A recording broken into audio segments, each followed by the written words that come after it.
자, 지금부터 만나볼 인물은 지난 주말 정치권에서 가장 뜨거웠던 주인공입니다. 왜냐? 설마 했던 당대표 출마를 결심했기 때문이죠. 바로 민주당의 박지원 전 비대위원장입니다. 1996년생 20대 청년이고요. 지난 대선 막바지에 혜성처럼 등장해서 이재명 후보가 20대 여성들의 지지를 얻는데 큰 공을 세웠습니다. 그리고는 민주당의 비대위원장으로 영입이 됐죠.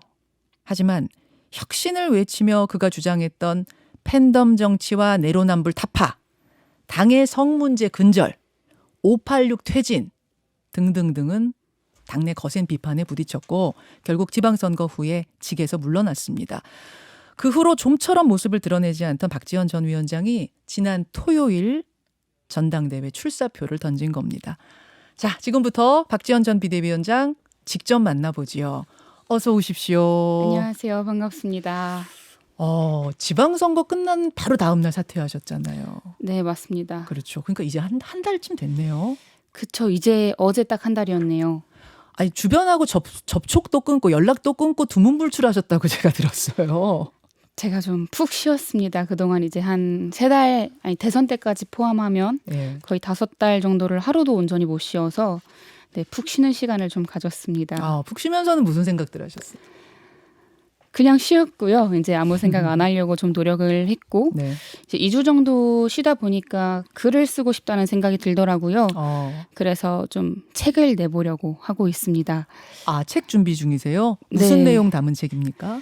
뭐 일단 제목은 20대 비대위원장의 뭐 민주당 80일이 되지 않을까 싶은데요. 제목도 정해졌어요 이미? 네, 가칭인데요. 예. 이제 비대위원장 하는 그런 시간, 비대위원장을 하면서 지냈던 그런 일들을 좀 청년의 입장에서 어땠는지 가감없이 좀 풀어내 보려고 하고 있습니다. 책을 쓰면서 보낸 네. 나날들. 근데 지난 한 달 동안 박지원 위원장이 전대 출마를 할지도 모른다. 뭐 이런 추측들은 있었지만 정작 본인은 침묵 모드였기 때문에 아닌가 보다 했거든요. 네. 근데 고민을 시작한 건 언제고 최종적으로 나가겠다 결심한 계기는 뭐였습니까? 사실 주변에서 이제 계속해서 물어보시더라고요. 전당대회에 나갈 것이냐, 나간다면 당대표에 나갈 거냐, 최고위원에 나갈 거냐 이런 이야기들을 물어오셨는데 사실 당장은 너무 쉬고 싶어서 저도 이제 답변을 드리지 않고 고민을 한 지는 사실 얼마 되지 않았습니다. 근데 계속해서 이제 물어보시니까 예. 또 이제 비대위원장을 하면서 이제 많은 분들을 만나잖아요. 근데 이제 그런 많은 분들을 만나면서 했던 약속들이 또 생각이 나더라고요. 또 민주당의 혁신과 개혁을 이제 계속해서 이야기를 했지만 지키지 못하고 이제 나온 것들에 대한 그런 책임감도 있어서 뭐 해볼 수도 있지 않을까라는 생각을 했지만 사실 너무 어려운 일이잖아요. 그렇죠. 그래서 그냥 고민만 하고 있었는데 엊그제 제가 처음으로 공개 일정을 이제 그린벨트라는 이제 친구들과 간담회 자리를 가졌습니다. 그리고 이제 청년 한 50명, 이제 60명 정도가 왔었는데 그 친구들과 이야기를 하면서 조금 더 마음을 이제 다지게 된 것 같아요.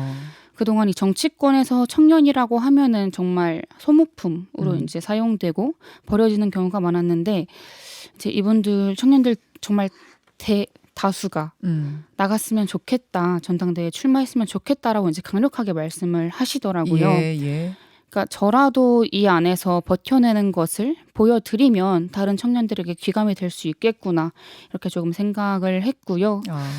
뭐 이제 그러면서 또 다른 이유는 이제 아까 앞서 말씀해 주신 것처럼 제가 대선 때 정말 열심히 2030 여성표를 모으기 위해서 뛰었는데요. 네.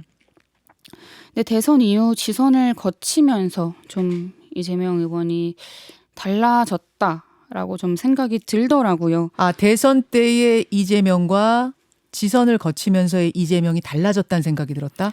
네, 대선 때 저랑 이제 이런 뭐 디지털 성범죄나 이런 문제에 대해서 성범죄 문제에 대해서 단호하게 대처할 것을 이제 몇 번이고 저와 약속을 하셨는데 제가 비대위원장 시절에 뭐 박완주 의원 제명권이나 뭐 이제 최강욱 의원 사건 등에 대해서 거의 어떤 말도 하시지 않았어요. 그리고 이제 심지어 최강욱 의원 건을 제가 이야기를 하려고 할 때 이제 그런 발언들을 맞기도 하셨고 이런 부분에 있어서 좀 이게 저는 온정주의라고 생각을 했거든요. 네, 그래서 이런 당내 온정주의를 반성하지 않으면 민주당의 미래도 없겠다라는 생각으로 이거를 정말 끊어내야겠다. 이 온정주의와 이 성폭력 문제를 끊어내야겠다는 생각으로 네, 아무래도 그런 것들이 좀 계기가 되지 않았나 싶습니다. 사실은 제가 지금 그 질문 드리려고 했거든요. 네. 박지원 전 비대위원장은 이재명 후보를 도우면서 그러니까 그 선거 유세차에 올라타면서 그 무대에 서면서 등장한 거 네. 아닙니까? 그리고 2030 여성들을 향해서 이재명 후보를 찍어주십시오 외쳤던 분이잖아요.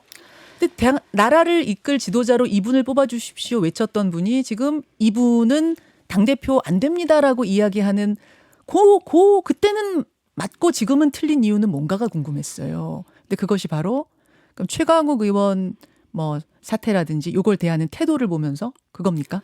뭐 이제 그런 문제도 있고요. 이재명 의원을 저도 지금 계속 존경하고 있고 우리 당의 소중한 자산이라는 것에 대해서는 생각 변화가 없습니다. 다만 이재명 의원께서 지금 당대표에 안 나오셨으면 좋겠다는 것은 이재명 의원에게 지금 얽힌 문제들이 많이 있지 않습니까? 뭐 이제 수사 관련해서도 너무 문제가 많은데 이재명 의원이 당대표가 됐을 경우에 예. 이제 윤석열 정부, 국민의힘에서는 정치 보복을 하기 위해서 계속해서 이제 시도를 할 것이고 그러면 우리 당은 이거를 방어하기 급급할 텐데 그렇게 되면 또다시 민생은 실종되고 또 이제 정말 정쟁으로만 이제 비춰질까 하는 그런 우려들이 크기 때문에 이제 그런 지점도 좀 국민들께서 잘 고려해 주실 부분이라고 생각을 하고 있습니다. 그러니까 어떤 당내 이 성폭력 문제를 대하는 태도를 보면서 좀 실망을 하셨다는 말씀이고 1차적으로. 그렇죠. 네. 그다음에는 이분이 당대표가 됐을 경우에 닥쳐올 사법 리스크 그걸 막기 위해 당은 또 분주하게 그것을 막기 위해 움직이겠구나. 그럼 당의 혁신 이런 건 또 멀어지겠구나. 이런 생각을 하셨다는 거예요. 네, 맞습니다. 예. 예. 근데 이제 이재명 의원 지지층에서는 이재명만큼 강한 구심점이 될 수 있는 인물이 있겠는가. 즉 대안부재론을 얘기합니다. 어떻게 생각하세요? 이제 그 여론조사 결과를 보면 당심과 이제 국민 여론, 민심의 차이가 굉장히 많이 납니다. 뭐 이제 제가 최근에 확인했을 때는 이제 당원의 비율은 이제 한 60% 이상이 되고, 근데 또 이제 국민은 60% 이상이 이재명 의원이 당대표에 출마하지 않아야 된다라고 이제 나온 것을 제가 본 것 같은데, 이 지점들을 좀 그 당원분들도 또 이제 이재명 후보의 지지자분들도 같이 좀 고민을 해봐 주셔야 되지 않을까 생각을 하고 있습니다. 민심과 당심의 괴림 네. 이런 부분들. 97그룹 선배들은 어때요? 지금 97그룹 선배들도 뭐 계속해서 손들고 나오고 있는 중인데 그분들한테 맡기는 건? 일단 이재명 의원의 그런 지지도가 높은 상황에서 이제 깃발을 들고 나오신 것에 대해서는 정말 좋은 일이라고 생각을 하고 있고요. 근데 다만 조금 의문점은 예. 이제 586 세대보다 이제 5060 세대보다 나이가 뭐 한 10살 가량 어린 것 외에는 무엇이 다른가라고 조금 질문을 드리고 싶더라고요. 지금 출마 선언을 하신 분들 중에 예. 제가 보기로는 박용진 의원 빼고는 뭐 당의 개혁과 쇄신을 제가 비대위원장 시절에 계속 얘기를 했지만 계속 침묵하셨던 분들이거든요. 근데 그렇게 침묵을 하시다가 이제 와서 출마 선언을 하고 내가 당의 쇄신과 개혁을 이끌어 보겠다라고 말씀을 하시는 게 국민들께서 이제 들으시기에 저게 과연 설득력이 있을까 싶은 부분이 있는 거죠. 그러니까 97그룹도 혁신에 대한 이재명 의원의 대안이 되긴 어렵다. 이렇게 판단을. 네, 저는 그렇게 생각하고 있습니다. 혁신 얘기를 좀 해보죠. 예, 박 전 위원장님. 사실 대선 패배 후에 이제 비대위원장 맡고 나서 앞장서서 혁신을 주도하셨잖아요. 네. 지방선거 패배 후에도 이제 박 위원장은 그만두셨지만 여기저기서 혁신 외치는 목소리들이 나오고 있고. 근데 왜 민주당의 혁신이 이렇게 어려운 겁니까? 무슨 벽이 있다고 보세요? 일단 저도 이제 비대위원장을 하면서 말씀을 드렸던 내용이기도 한데 이 폭력적인 팬덤 정치의 문제가 좀 심각하지 않나 싶습니다. 잘못된 것을 잘못됐다고 말을 하고 또 이제 그런 것을 그르다고 이야기를 하는 게 이 문자 폭탄에 있어서 되게 사람들의 입을 막는 의원들의 입을 막는 그런 분위기가 이 당내에 굉장히 팽배하다고 생각을 해요. 아니 그 문자 폭탄은 상당히 근데 오래돼가지고 네. 이제는 다 면역이 됐어 이렇게 말씀들은 하시던데 그거 아니에요?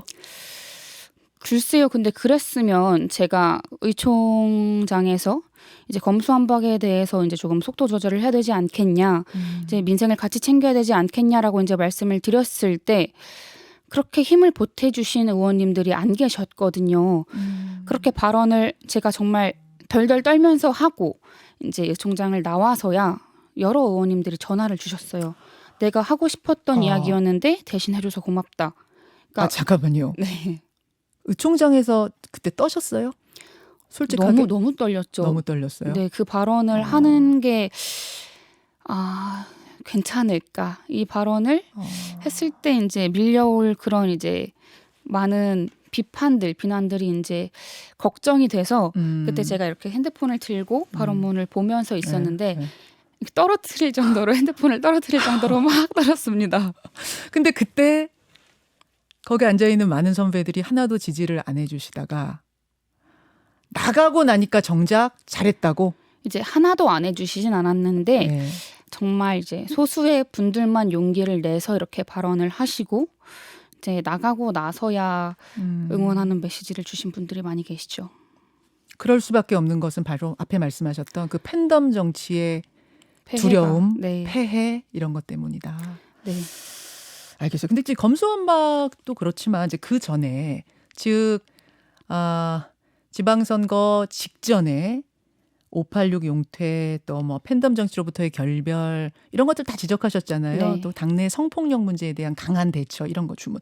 이 시점이 타이밍이 틀렸다 이런 지적들이 꽤 있었어요. 왜 하필 선거 바로 앞에 두고 당에 이렇게 불리한 얘기를 하느냐. 이거는 뭐 죄송한 말씀입니다만 분탕질 아니냐라는 표현까지도 나왔었거든요.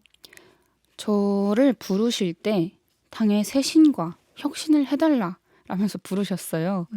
그래서 이제 주문을 하신 대로 시킨 대로 이제 당의 쇄신과 혁신을 위해서 계속 목소리를 냈는데 네. 선거를 앞뒀으니 하지 마라.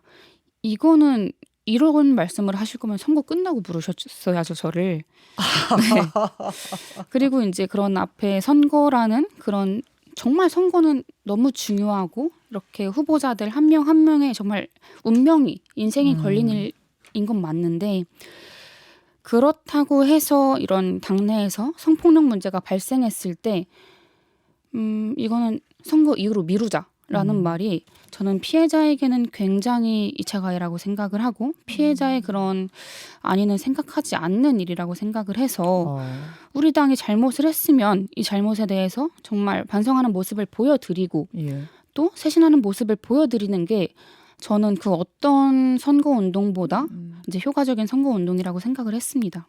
지금도 그러면 그 타이밍에 그 개혁을 외쳤던 거 후회하지 않으세요? 네, 저는 그렇게 생각합니다. 그때 문자 폭탄 엄청 받으셨잖아요. 네, 하루에 정말 많게는 10,000개 가까이 받았었죠. 하루에 10,000개요? 네, 한 분이 막 100개씩 보내시는 분도 계세요. 제일 아팠던 것, 제일 심하다고 생각했던 문자는 뭐 어떤 거 혹시 기억나세요? 아무래도 부모님 욕이죠. 네. 거기다 부모님 욕도 하는 분이 있어요? 부모님 욕도 하시고 이제 제가 아무래도 나이가 정치인 치고는 많이 어린 편이다 보니까 대부분의 분들이 반말을 하세요. 그러면서 지연아 이러면서 이제 되게 가르쳐 줄게 라면서 이렇게 가르치시려는 태도로 이제 문자를 주시는 분들도 계시고 성희롱은 말할 것도 없고요. 알겠습니다. 자, 이제 그런 이유들로 내가 좌절하는 것이 아니라 여기서 당의 혁신을 계속 밀고 나가야겠다는 생각으로 당대표 출마 선언을 하셨는데 네. 문제는 자격이에요. 자격. 네. 지금 피선거권을 얻을 수 있느냐 이 문제가 남아 있습니다. 네. 당원이 된 지 6개월이 지나야 당내 선거 출마가 가능한데요. 민주당은 네. 1월 말에 입당하셨잖아요. 6개월이 아직 안 됐거든요.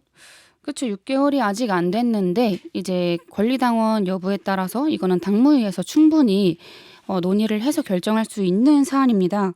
제가 3월부터 예. 이제 비대위원장을 했잖아요. 그때 저도 그 조항으로 이제 당무위원회에서 이거를 달리 정할 수 있다라는 조항으로 된 걸로 알고 있는데요. 아, 비대위원장 될 때도 이 예외가 적용된 거예요? 네, 저는 그렇게 알고 있습니다. 그래서 이제 저에게 비대위원장 맡길 때는 아무 말도 없다가 이제 지금은 제가 당규 개정을 해달라고 했다고 하는데 저는 일단 당규 개정을 이제 원한 거 아니고. 네, 원한 게 아니고요. 이미 있는 내용이에요. 당규상에 이미 있는 내용이고 이게 왜 개정 이야기가 나오는지 사실 저도 좀 의문이 들고요. 당에서 결정하면 예. 그대로 네, 좀 따를 예정입니다.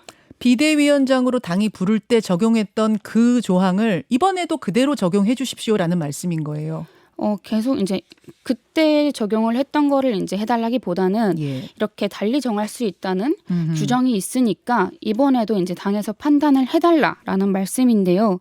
근데 김남국 의원께서 SNS에 굉장히 비판하는 글을 올리셨더라고요. 남에게는 엄정하게 원칙을 요구하면서 자신은 예외를 인정해달라고 하는 거 이건 공정 아니지 않느냐 이제 이런 취지로 말씀하셨어요. 그래서 제가 이제 김남국 의원께서는 어떻게 국회의원이 되셨나 봤더니 2020년 2월에 민주당에 이제 입당한 지 한 달도 안 돼서 공천을 받으셨더라고요. 그러니까 당규대로 하면 공직 후보자 출마 자격이 없는 건데 당무위가 정한 그 특별 당규에 따라서 이제 공천 자격을 준 거거든요. 아, 그렇습니까? 네. 그래서 저도 당규에 따라서 출마 자격을 논의해달라, 결정에 따르겠다 이렇게 말씀을 드린 건데 저는 그렇게 글을 올리신 것을 보고 본인이 하면 규정에 따른 것이고 뭐 제가 하면 특혜를 달라고 한 것으로 좀 받아들이신 것 같아서 이런 게 저는 내로남불이지 않나 생각했습니다.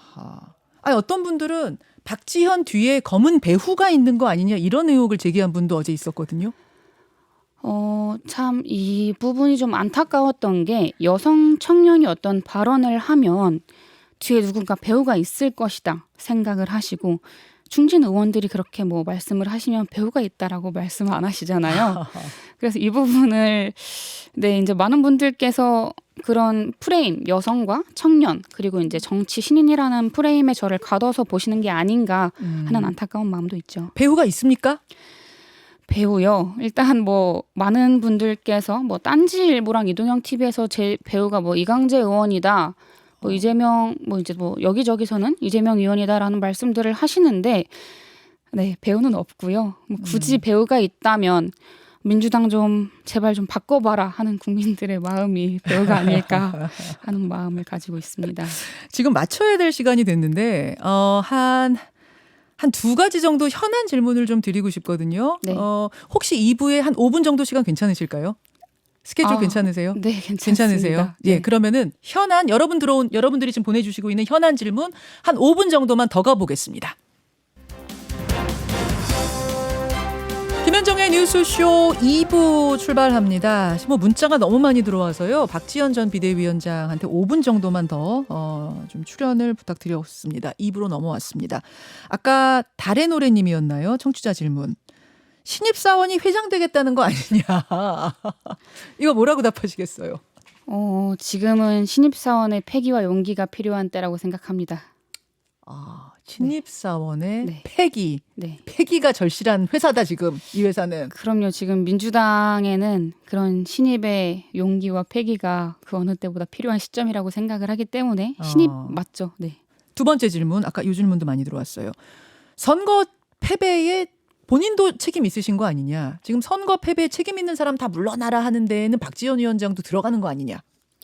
이 선거 패배의 책임이 제가 이제 없다고 말씀을 드릴 수는 없겠지만 이 권한을 부릴 수 있는 힘이 있었냐. 제가 그런 힘이 사실 권한을 부리기에는 그런 힘이 부족했다고 생각을 하거든요. 저는 계속해서 개혁과 쇄신을 이제 말씀을 드려왔고 근데 그런 게 거부당했고 관철되지 못했습니다. 그랬을 때 이렇게 개혁과 쇄신을 말하는 사람이 모든 패배의 책임을 져야 하냐라고 이제 물어보신다면 이거를 받아들이지 못한 측에서 보다 책임이 있지 않을까라는 생각도 들고요. 그리고 무엇보다 제가 이제 계속해서 이제 말씀드렸던 5대 혁신안 내용도 있는데 그거를 이 당안에서 이제 제가 제안을 했고 예. 당에서도 이제 협의를 했는데 예. 이거를 챙기시는 분이 안 계시더라고요 지금. 아. 그래서 이 5대 혁신안을 당에서 협의한 만큼 정말 이뤄내는 것이 그 무엇보다 책임을 지는 방식이겠다 생각하고 있습니다. 젊은 정치에 돌풍을 일으킨 사람 하면은 사실은 이준석 국민의힘 대표가 제일 먼저 떠오르는데 네. 이번 주에 윤리위 앞두고 있습니다. 네. 같은 젊은 정치인으로서 바라보는 어떤 심정이 좀 남다르실 것 같아요. 뭐 보도된 것이 사실이라면 윤리에서 징계를 할 것이라고 보고 있고요. 징계가 날 거라고 보세요. 근데 사실이라면요. 네, 사실이라면 이제 징계를 받아야겠죠, 당연히. 근데 뭐 이준석 대표의 갈라치기 정치는 정말 많은 분들이 비판을 하고 계시고 저도 그 부분은 이제 비판을 받아야 할 지점이라고 생각을 하는데 다만 이준석 대표가 청년 정치를 통해서 우리 정치에 새바람을 불어넣은 것도 사실이죠. 네, 안타까운 점은 청년 정치를 하겠다고 나선 분이 성상납 의혹의 당사자가 됐다는 거는 참 부끄러운 일이라고 생각합니다. 예. 윤석열 대통령 한 달에 대한 평가도 짧게 들을까요? 최근에 이제 윤석열 대통령이 기어이 나토를 다녀오셨잖아요. 예.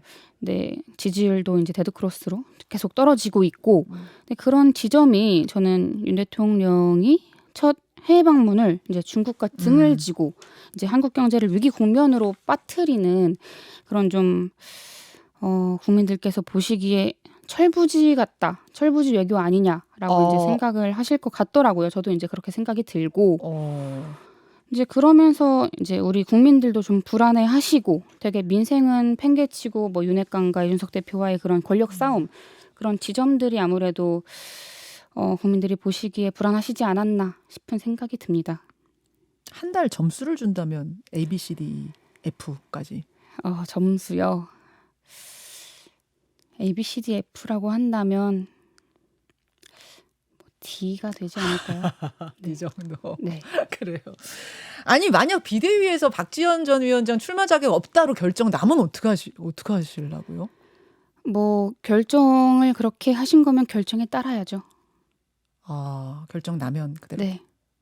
그럼 정치 그만두는 겁니까? 그때는 아니면은 정치를 하되 다른 길을 모색하는 겁니까? 어떻게 되는 겁니까? 그건 그때 가서 다시 생각해 보겠습니다. 정치 시작한 거 후회 안 하세요? 너무 힘든데 이미 들어와 버린 이상 지금의 생각으로는 계속 해봐야 되지 않을까라고 생각도 들고 또 정치를 통해서 바꿀 수 있는 게 있구나라고 이제 조금 보람이 있었던 지점도 있어서 어려운 일이 훨씬 많지만 그 보람을 보고 희망을 보고 좀 뚜벅뚜벅 꿋꿋하게 가야 되지 않을까 생각합니다. 정치는 계속한다. 들어온 이상. 네, 그렇습니다. 여기까지 박지원 전 민주당 비대위원장 전당대회 출사표를 던졌습니다. 오늘 함께 만나봤습니다. 박지원 위원장님 고맙습니다. 감사합니다. 김현정의 뉴스쇼는 시청자 여러분의 참여를 기다립니다. 구독과 좋아요, 댓글 잊지 않으셨죠? 알림 설정을 해두시면 평일 아침 7시 20분 실시간 라이브도 참여하실 수 있습니다.